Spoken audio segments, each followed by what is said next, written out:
Hello, and welcome to the Gravel Ride podcast, where we go deep on the sport of gravel cycling through in-depth interviews with product designers, event organizers, and athletes who are pioneering the sport.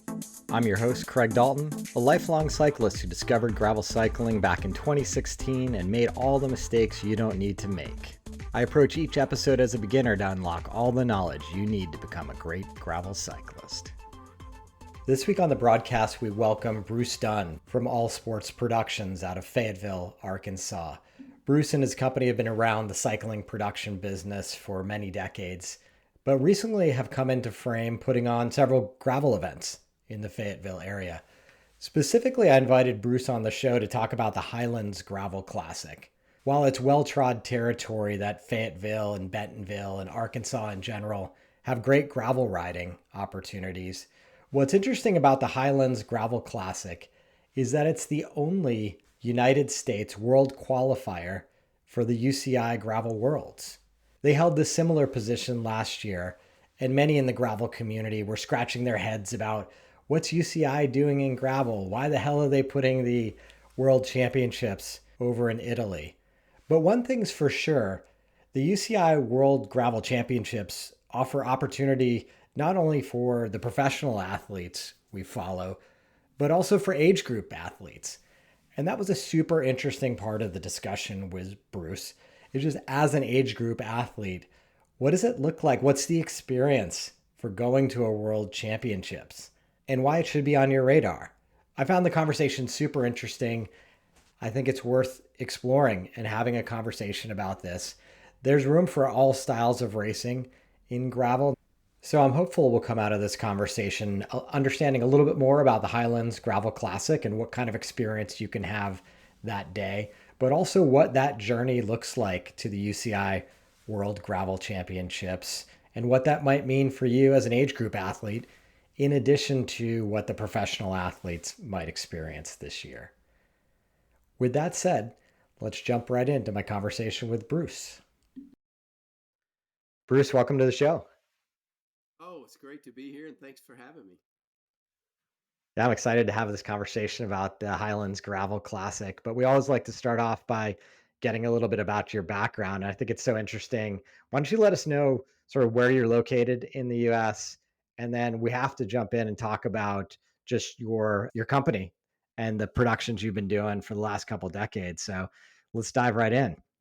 Yeah, thank you. I appreciate that. Yeah, All Sports Productions, we just celebrated 20 years, and at the end of 2022, started in the road scene, Joe Martin stage race. It's actually the oldest road stage race in the country. It's 45 years last year. So some big That's huge. anniversaries.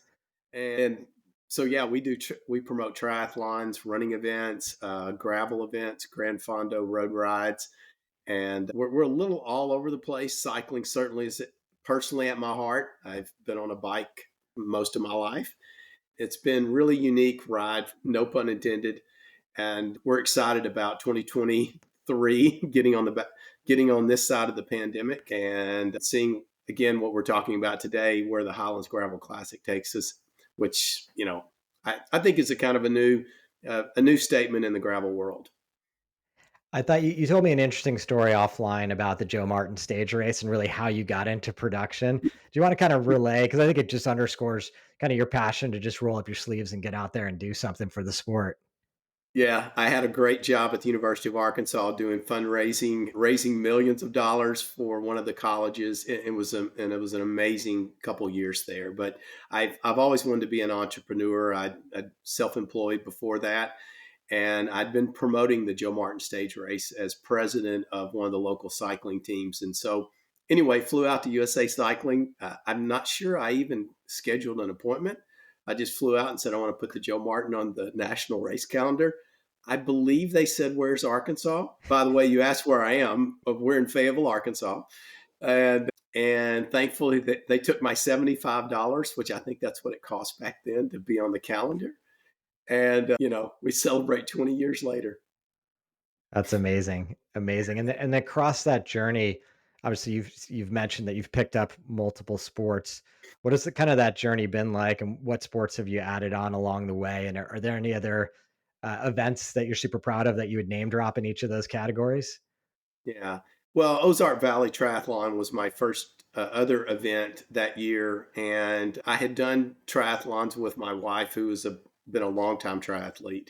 And we actually met on the bike during this as members of the cycling team. But triathlon is near and dear to my heart just because of the uniqueness of the sport. But, why be mediocre with, why be good at one when you can be mediocre at three is what I like to say in triathlon. Now, my triathletes may get a little upset with me, but that Ozark Valley, it celebrated 20 years. So that was one that it's still around. And we have the national championships, by the way, in gravel triathlon and mountain bike triathlon for USA Triathlon. So that event has grown to the point that we were able to secure the national championships for those two disciplines. Gravel triathlon first year last year for a national championship.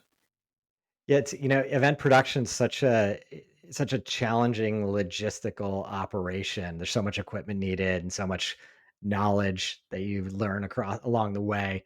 As someone who's put on very, very tiny events, it was pretty clear right from the get-go that to scale any of these things, the complexity involved just to get permits or make sure everybody's safe, they're pretty huge. What was it like, kind of that learning curve to figure all that stuff out? It's interesting you say that. I've probably been doing events all my life. I just didn't realize it. I always volunteered to be on some committee. I loved being part of events. If I'd go to an event, I was looking at the details and not the show, if you will. But the early days were much different back then than they are today. And so, but what I didn't know until I had to literally go through it. And I probably didn't understand event production until probably 10 plus years into it. Tom Spiegel, Big Bear Productions, he made a comment that I don't think people understand until they're 15 to 20 years into race production. And I would agree. There's a lot going on. It really is. Yeah, for sure. For sure. I'm curious, along the way, being in Fayetteville, just as a personal cyclist, were you riding off road all this time, or did you start out on the road? Where were your passions lying? Roadie, 100%. I had a cyclocross bike and I had a mountain bike to do adventure racing, but I was pretty much all road. In fact, I didn't understand people that like to get dirty on their mountain bikes. But, something definitely changed a few years ago in the trail systems. They lowered the barriers to entry. And in Northwest Arkansas, especially, it was very technical 20 years ago, even 10 years ago. And so that's one of the really interesting changes is that mountain biking's become a much more inclusive sport. It's that green, blue, black way of building trails today, and it's certainly helped me. My roadie mountain bike friends would just laugh at me because it's like, oh my God, you're going to kill yourself on the mountain bike. And then, I told you the story about gravel that, I grew up in a really small town and I hated gravel roads. So we're now talking about the Highlands Gravel Classic. I love that. I love it. Well, your reasoning back then was that it was destroying everybody's cars and it was a pain in the ass to drive on. So I think we can separate that from the sport of gravel cycling. Absolutely. I mean, it's fun now. I love gravel and it's fun just to go out. It was like it was 25 years ago here in Fayetteville. We have one of the most road friendly areas, and we have, even with the population that's grown, our road system is really good. The pro road cycling Peloton tells us how good it is to ride here, but it's become busier. And so now I can go back to what I used to do 20 plus years ago on my gravel bike, just go out on my own and, shut the world out. It's fun. Yeah, it's such a great region from my Mm-hmm. limited experience there visiting Bentonville. Yeah. The other thing I wanted to come back to, just because I think it's going to be germane to later parts of this conversation, is, you mentioned your entire career in event production. You've been interacting with the governing bodies of cycling. Can you just talk about sort of maybe some of the requirements that putting on these races that are sanctioned puts forth for you? Yeah, I've served on pro road sport committees or the race director committee at USA Triathlon, and I was kind of surprised that what was required of someone to put on a race, and the barriers or the hoops or the bar you would have to step over seemed very low, in my opinion, given the complexity or the danger of doing an event. And I've always been a big advocate for professional development. But to be fair, this is what I do for a living. But I also believe no matter if you're doing it part-time or full-time, you need to have a level of expectation, safety, protocols in place. And so for me, whatever permitting or whatever requirements in the sanctioning process, I just felt that was a good professional development. It was a good checklist to make me a better promoter. And so I've been one that I've been pretty vocal about. We need those checks and balances in place. Let's be real clear. I can get very upset if my costs rise one penny, but the going through those checks and balances, I think, is very important for any promoter, no matter what type of event you're promoting. When did gravel cycling events start to come into view for you? That's very interesting.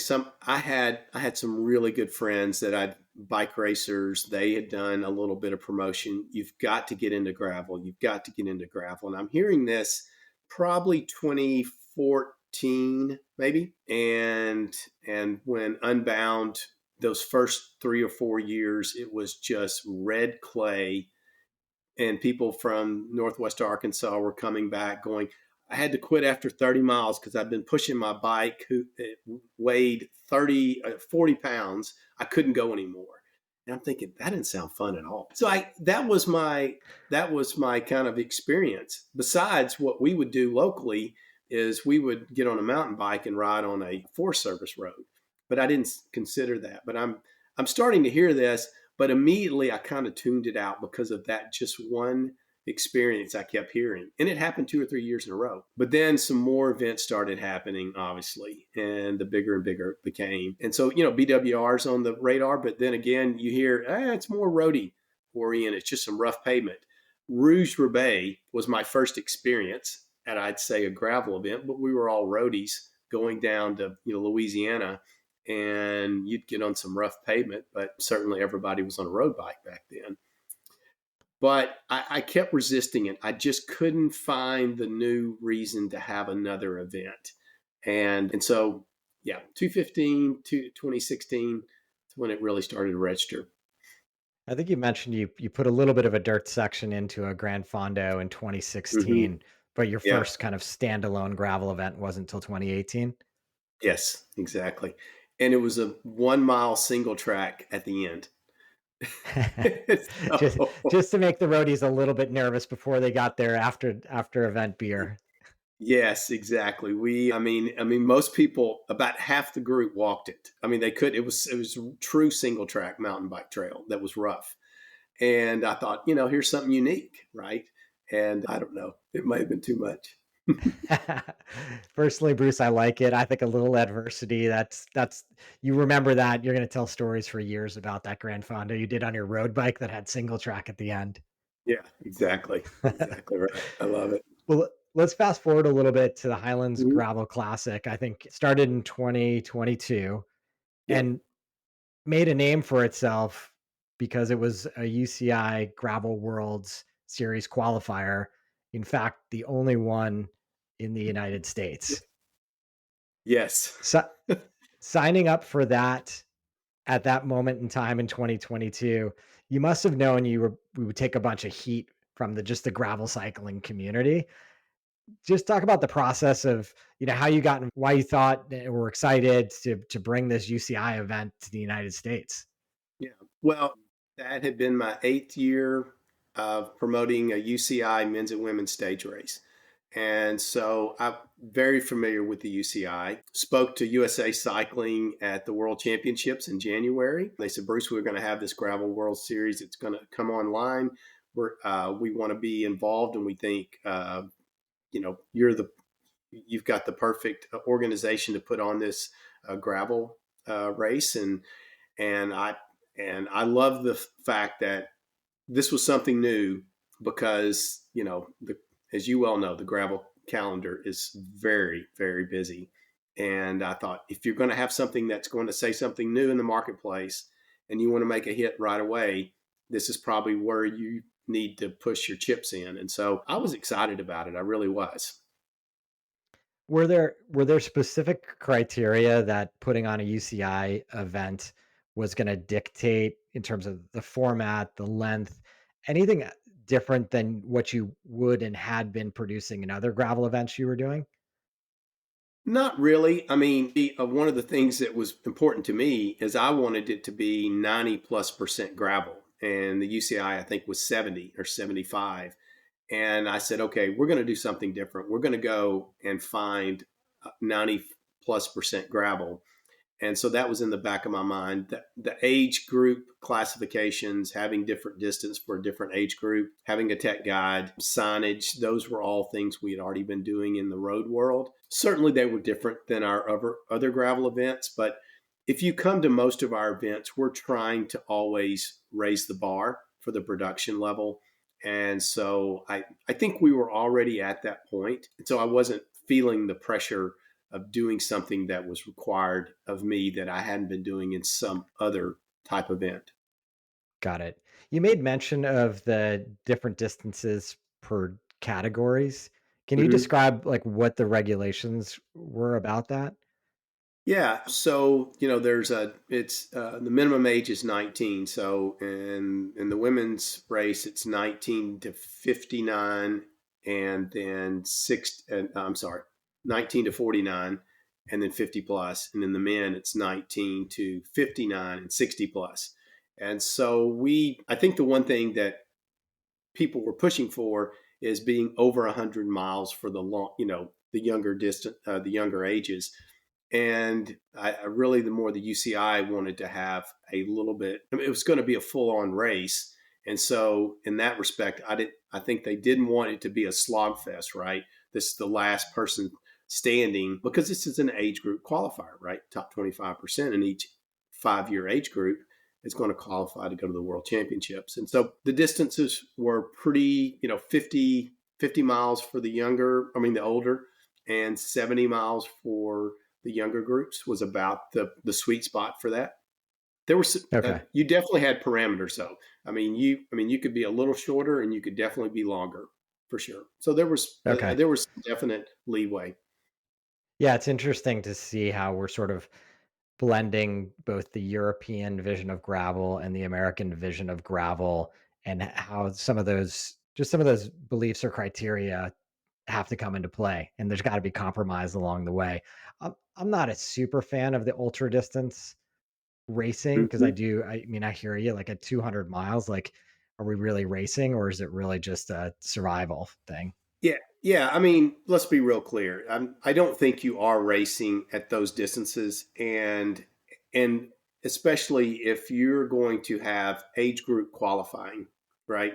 I mean, if you don't have that, if you're taking some of these things off the table, then yeah, let's go all in. Let's do 200 miles, and we know the front end's going to race, and we know everyone else is just going to be out there and participating or racing as hard as they can. But if you truly want to compete against your age group of 5 years, you've got to have a distance that somewhat works for the top 30% of each age, in my opinion.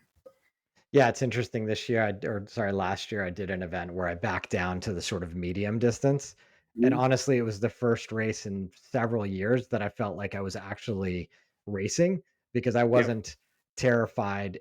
Is it possible for my body to get across a 100-mile race? And think about it in gravel. I mean, you're doing 100 miles unless you are really fit. You're probably out there just to complete it. Yeah. Yeah. So yeah, it's kind of interesting, right? You kind of look at it like, hey, I want to compete today. Maybe I will back it down. Yeah. Oh, Yeah. I'm by the way, Craig, I only had one person that wanted that race to be longer after they finished, and so I'm sure we'll get into what happened in 2022 and what we're doing for 2023. But no one wanted any further, any more this year in 2022. I promise you. it's got to be all those Arkansas punchy climbs that add up. Yeah, yeah, very much it did. Yeah, I don't want the conversation to get lost on UCI versus non-UCI racing because at the end of the day, people are going to come to the event. That'll be a component of why some people show up. But at the end of the event, they're looking for a great day out there, a great gravel experience. So in any of these conversations, that's what I really want to get out of you, Bruce. It's like Mhm. for someone considering the Highlands Gravel Classic, what kind of gravel are they getting in front of? What does the riding experience look like? What do they need to think about for their bike when they're coming to race this event? Sure. I mean, I think that's oh, my light's kind of gone off. I mean, here, hold on. Our podcasters that are just listening in, the gravel, it's interesting. Think I've mentioned this to you that Fayetteville has a really unique topography in that, or geology in that. True south of Fayetteville is one type of gravel, due west is another, and the Highlands Gravel Classic is due east. And due east has some very punchy climbs, a lot more big rock as far as a base underneath the gravel. So you have, this kind of topography that's really interesting. But generally speaking, if the rain and the grading and all that's done, you've got a very smooth surface out there, right? And so most people are running a 42 on the front, 38, quite frankly, on the back. I don't think you have to go any bigger than that if you're racing, right? You're going to Yeah, have a different setup. But if you're all in racing, you're 42, 38. That's what I saw this year or in 2022. gotcha. Yeah, that makes Mm-hmm. sense from my experience in the region. I mean, Mm-hmm. having that bigger front tire just would enable you to have more confidence when you're slamming down those hills. That is the one thing. Yeah, you could absolutely run a 38 in the front, no doubt. I Yeah. just think that there were some pretty technical downhills. You probably saw that in Big Sugar because I know exactly the couple of downhills you were probably on, and it's like this is sketchy, and I'm a pretty good bike handler.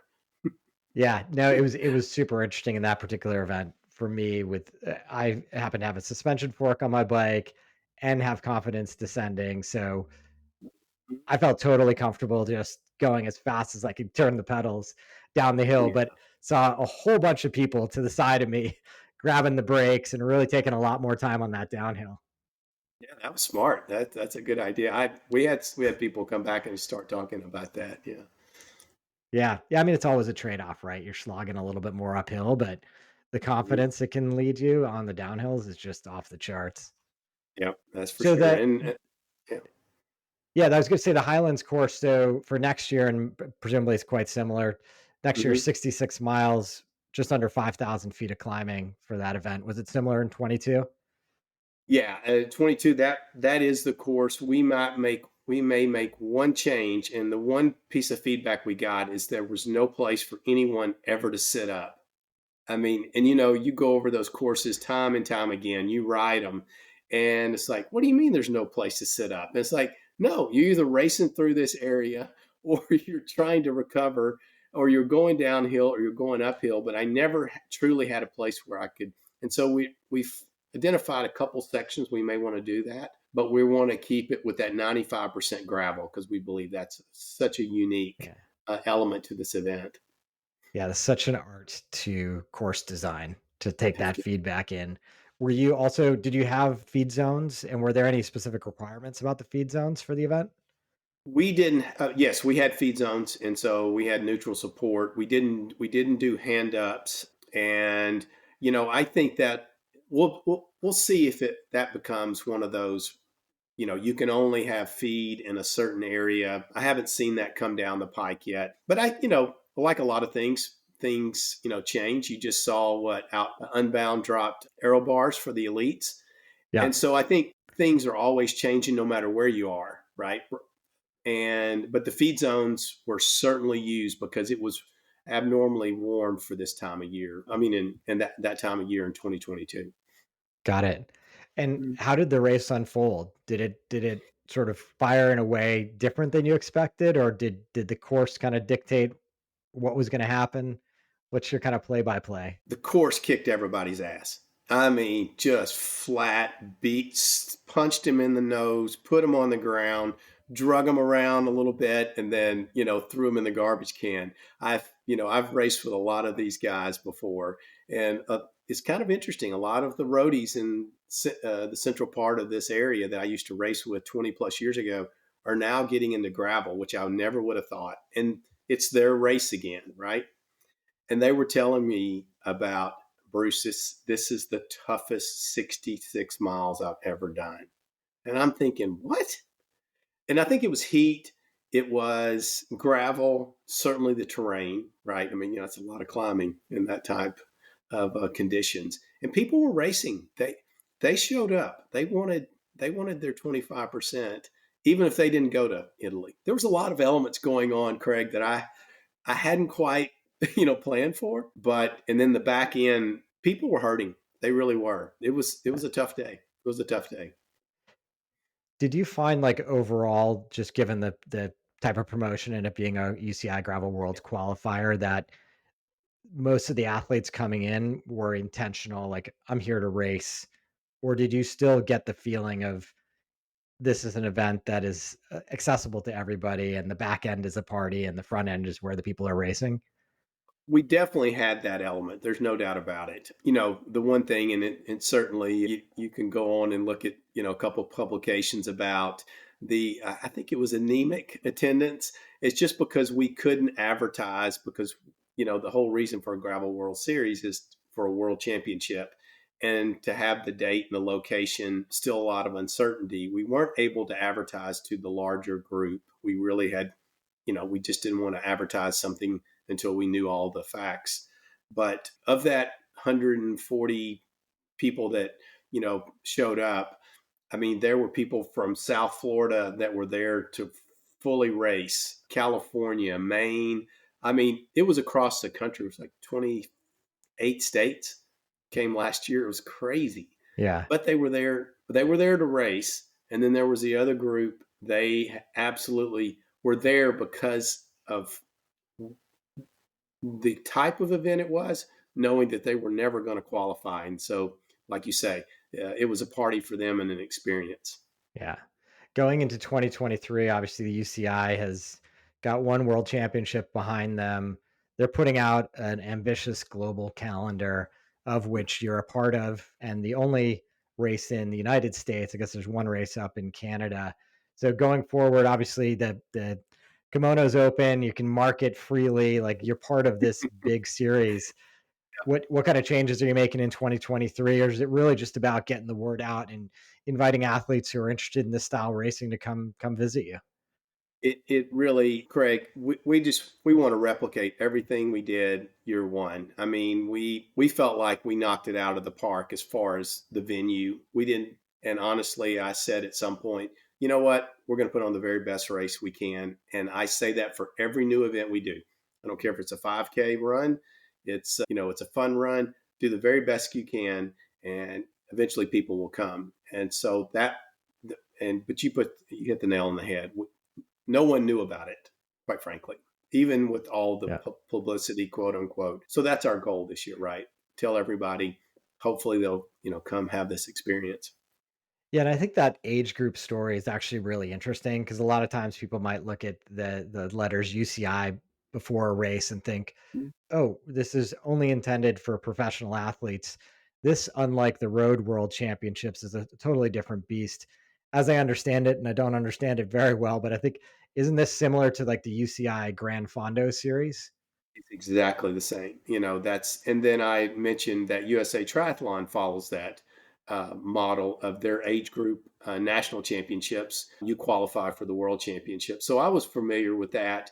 And you're right, the UCI Grand Fondo Road has that same model. And, the pros are just going to add to this narrative, in my opinion, because when you go to the event, it's a world championship for an age grouper. If you ever had gone to the USA Triathlon World Championships, it's a parade of nations. A 48-year-old is feeling like they literally arrived at the Olympics, and I think that there's something to that for people that want to do Uh, that.